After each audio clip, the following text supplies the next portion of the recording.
Now let's start the show. Step in all the code. We come from the code to the top of the globe. Hey yo guys, what up? It's your boy DBK here. What's happening, man? What's good, y'all? So this video is about tech, and it's tech related. So arguably one of the world's best players, JDCR, Korean player. He recently came back from Peru, and he was fighting in a tournament, the TXT tournament out there in Peru, and he came second to Peruvian's favorite, Abel de Maestro. Shouts out to Abel, and congrats to him. And a lot of people were talking about how JDCR didn't look like himself, and he didn't play as himself, and he didn't seem as solid as himself. And I have to agree on that, but he himself, JDCR, has since written a post on Facebook where he has explained his standing on the whole tournament and the experience in Peru. So I'm going to read it for you, and then I'm going to give you guys my opinion on what he said. I got back from Peru and I have something to say about Peru trip. I've travelled to over 15 countries and joined around 30 Tekken events and tournaments. I'm guessing that's worldwide. This time, the Peru trip was the worst ever. Everything was a lie. People's behaviour. They always make things so late. Always had to wait for appointments every day. One time 7 hours, one time they ended up not showing. Even on the last day, I had to wait 1 hour as well before my flight. Tournament, it started 1 hour later. I was staying with the Spanish players. They came from final round as well to join me in the tournament. And when we went to eat something, funny happened.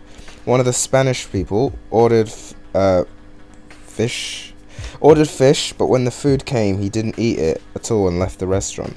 I had no idea what was going on since they were speaking Spanish, but later I heard the Spanish guy saying that he can't eat fish to the Peruvians at least 10 times, but they finally ordered fish for him. Funny thing is, they never listened to the Spanish, they only listened to me. When the Spanish asked them for something, they were always negative. When I did, positive.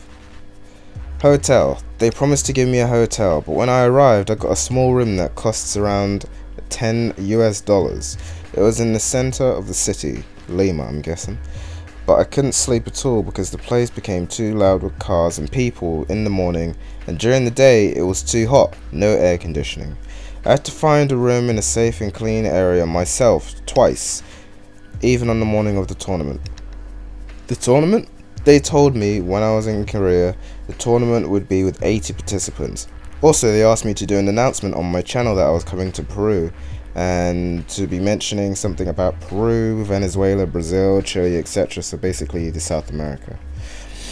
Literally all the countries in South America. So I thought it would be a great tournament. When I went to the tournament, Saturday, tournament was Sunday. When I went to go see the tournament place on Saturday, the tournament itself was on Sunday if people watched it, I couldn't believe my eyes. The tournament area was the poorest and most dangerous area I'd ever seen, even in Lima. Smaller than my room, no bathroom, no air conditioning, nowhere to eat, no dogs eating garbage in the street. Scary thing was they tried to make me stay in that area during my trip. Saturday night, back in my room, I found out about the tournament pools, and it only had 4 pools with 28 participants. It was sad. It made me sad and mad that they were lying about the tournament, and they treated me like this. Literally, I had no motivation to play, and I didn't want to, but there was nothing that I could do. During the tournament, I only had a cookie and 2 bottles of water. When the tournament was over, I was just so glad that I could leave. As a result, I got second, and I had to ask them if there was anything for second place, but the answer was they had spent so much money for my flight that there was nothing else. What did I do? Also, they announced that the tournament would be streamed on my Twitch channel, but they didn't ask me until the day of the tournament.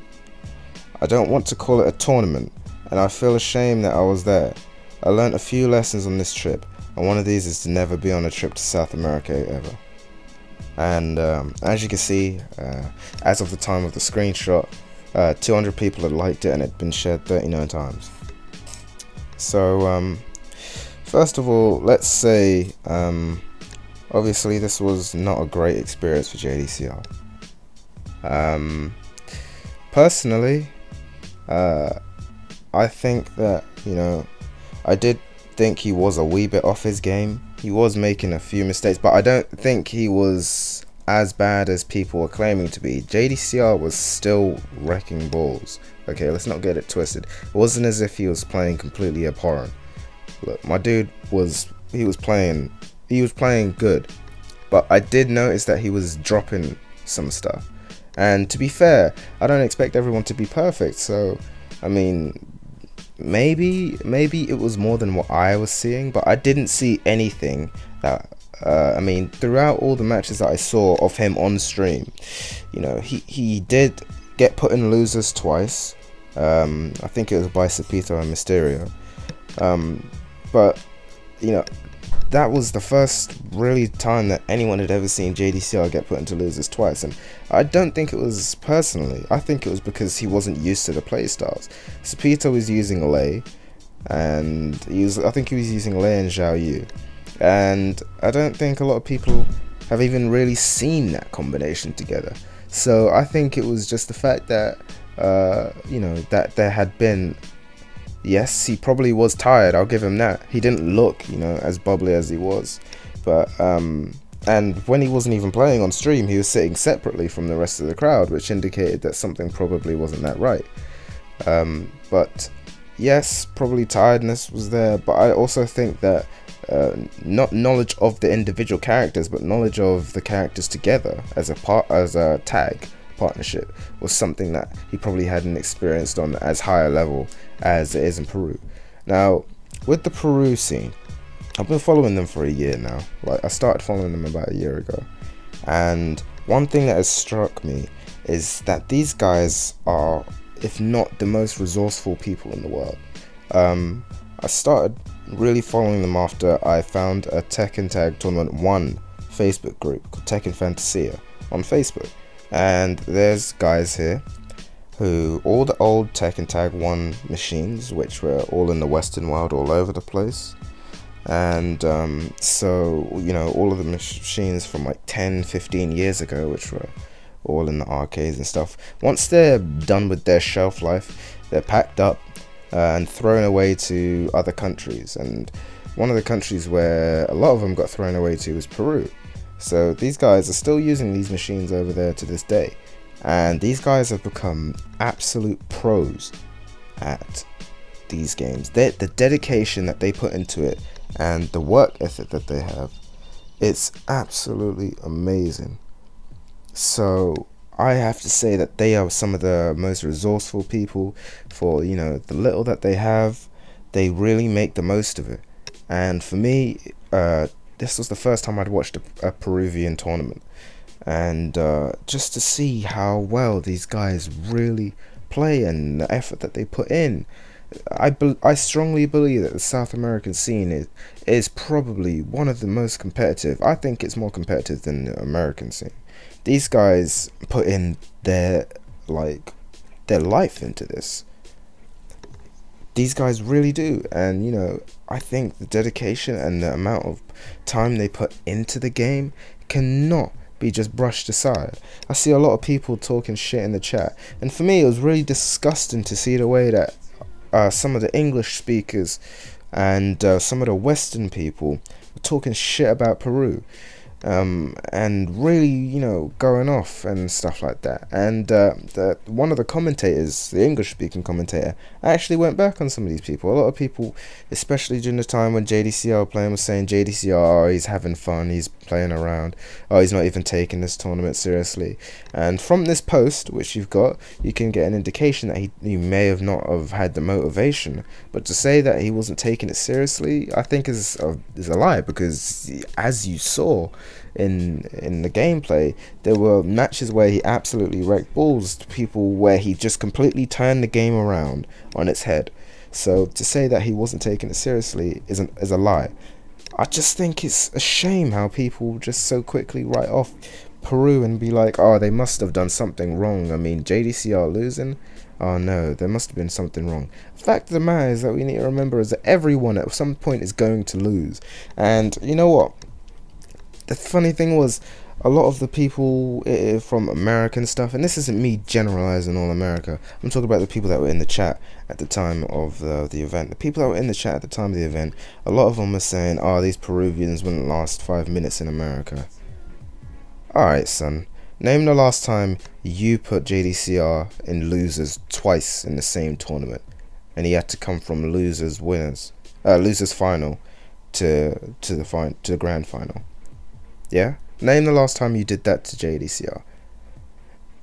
I mean, I just found it really arrogant, the behavior of not just Americans, but of some people from the Western European countries, the way they were talking shit about Peru and their players, especially when I've seen firsthand how these guys actually put the effort in and put all the hard work into it. Yep, JDCR, I'm sorry that you had a bad time in Peru, man, and I don't want this to discourage you from going to South America as a whole, because that's like saying I had a terrible experience in Sweden, therefore I'm not going to go to any other European tournament ever again. It's not fair and it's not right. So I hope you didn't mean the whole of South America, but please, one experience which is bad doesn't mean that every experience will be bad. There have been times where I've been to places and it's been horrible, but I've gone there again and it's been better. Now, you may have had a bad time this time, but you have to remember that Peru is still quite a developing country. Okay, so Peru isn't exactly going to be the United States of America, where you're going to have flashy hotels and there's not going to be any open sewers or anything like that. It's still a developing country. It's still a country which is on the road to becoming a first world country. And so obviously they're not going to have the greatest resources. They're not going to have everything which is accustomed to our pretty lives over here in the West and over in Korea. So yeah, people, you know, you said about how the hotels are terrible and how, you know, there was no air conditioning and everything like that. Well, think about how the people over there that live through that every single day of their lives. You know, I think it's very easy for us to just say, oh, well, you know, it was a terrible experience and, you know, these people, they should be providing more. Yeah, okay, maybe you could say that the standard may have been a bit better. Maybe you could say that, you know, other stuff could have been better. But you have to remember that this is a country which isn't as developed as our country. Isn't as developed as any of our Western countries. They are still trying to get their feet on the ladder in terms of becoming a first world country. And so they obviously aren't going to have the same resources. They obviously aren't going to have the same amount of, you know, hotels that, you know, cater to us. You know, we have to compromise. And I think when you're in Rome, you do as the Romans do. If anything, you know, for me, that would have been more of part of the experience, being and living in the same way that a Peruvian would do.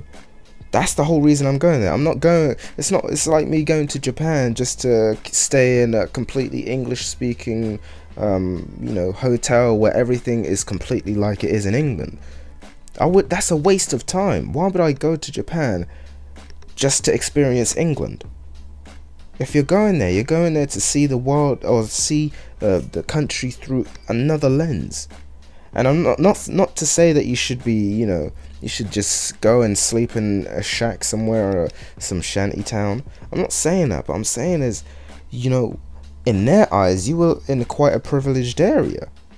And I know that might sound like bullcrap to you, but the fact is that's reality, you know. And you know, just final words is, unfortunately, this obviously wasn't a good thing, but we need to remember, like I've said many times, that Peru tried with this. Yes, the stream wasn't amazingly clear. Yes, you know, the audio problems.